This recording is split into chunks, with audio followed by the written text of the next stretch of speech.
If you were to think about the topic of immigration, you might think of certain American icons: the Statue of Liberty, the shipyards of Ellis Island.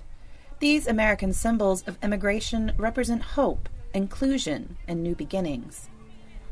In recent years, new batches of immigrants have been making their way to the U.S. These people are different from their mostly European counterparts that landed on Ellis Island some time ago. They did not cross the sea. Many of them crossed a desert border to come here, and instead of a Statue of Freedom, border patrols and checkpoints were the standard American sights waiting for them.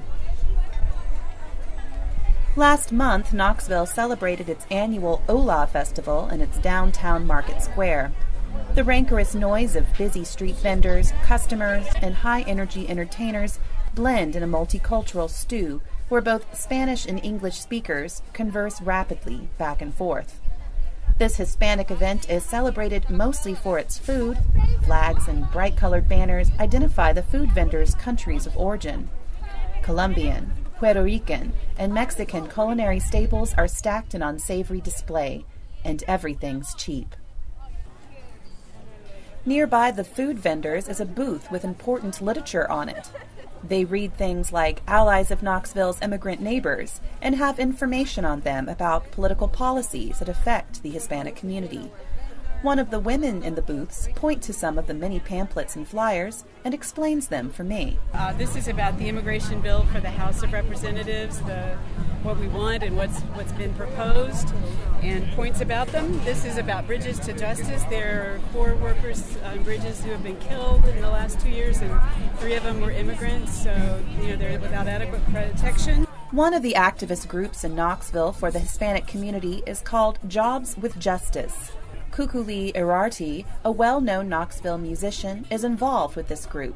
She offers her musical services to Jobs with Justice because it makes her feel good, she says, and also because of a more personal reason.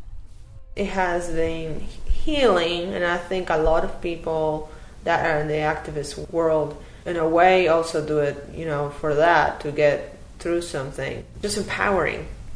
Originally from Argentina, Kukuli came to Knoxville when she was still a child. An economic depression and political unrest began to happen in her country, and when violence started to escalate, Kukuli's mother had to make a difficult decision for her. Well, my mom actually already moved here. So she's been living here for 2 years when this happened. And when she saw that happen, and her being away and everything sort of like decaying and so chaotic over there, she didn't trust that, so she said, no, you can't. According to the U.S. Census Bureau, as of 2011, less than 300,000 Hispanics live in Tennessee. That is only 4.6% of the state population. In Knoxville, the populations are even smaller, with only 3.5% Hispanic.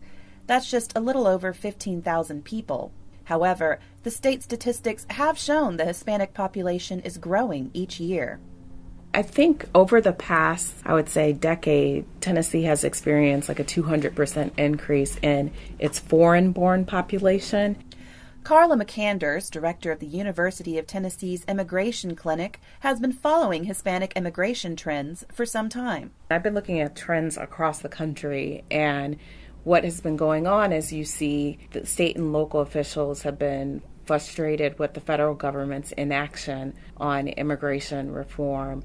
They claim that immigrants are moving into their communities, that they're expending resources, that they're taking tax dollars, that they're using the healthcare system. What is interesting about these allegations is that when you look at them, there actually aren't very many statistics to verify that immigrants are taking away from the community. They actually are, contributing to jobs. Sometimes they're paying taxes under unlawful numbers, Social Security numbers. At the end of the year, there's always a surplus of tax dollars that comes in. But why are so many Hispanics coming to the U.S.? McCanders explains a lot of it has to do with the political and social problems of the countries they are coming from. One thing that we have to overcome is that a lot of the clients that we work with come from countries where the government can't be trusted, attorneys can't be trusted, police officers can't be trusted. Julio Fernandez is a young man, well-dressed and well-spoken. He meets me at Old City Java downtown to discuss his work as an activist with Jobs for Justice.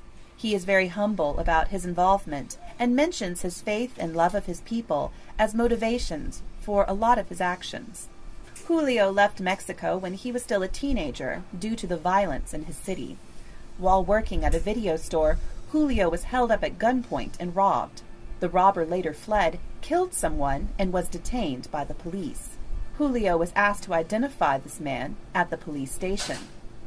When I go to the police station, I see the guys. I say, yeah, this is the guys who robbed me. What happened after a week, the guy's looking for me, other people. I'm not scared because it's so bad there. For any reason, he robbed you, anybody, and sometimes on the newspaper next day, you see people killed. And, it's like every day. Afraid for his life, Julio came to America where he found work in construction. It wasn't long, however, before he began to notice some problems. While on the job, he witnessed a friend being beaten. When I see the guy so mad and go to tell him bad words and pushing him to the truck, beating him, and the guy is crying, when I try to stop this guy, to tell him, stop, what are you doing? And my boss is there, a guy at work, like the Latino, the Mexican guy. Okay, that's one of my first impression. 20-year-old, like almost a year and a half in the United States, and I see the hypocrisy.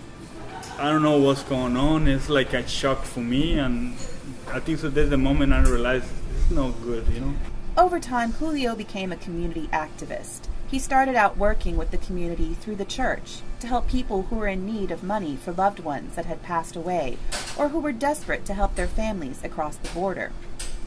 If you're in Mexico, you make like $35 a week. How you live like that? But it's the thing in Mexico and in other countries. Julio's love for the Hispanic community is obvious and warm. He speaks with great compassion for all peoples involved in the struggle. His main message for others is to recognize the humanity in people before their ethnicities. He spoke of previous civil rights movements in America as motivations for his hope.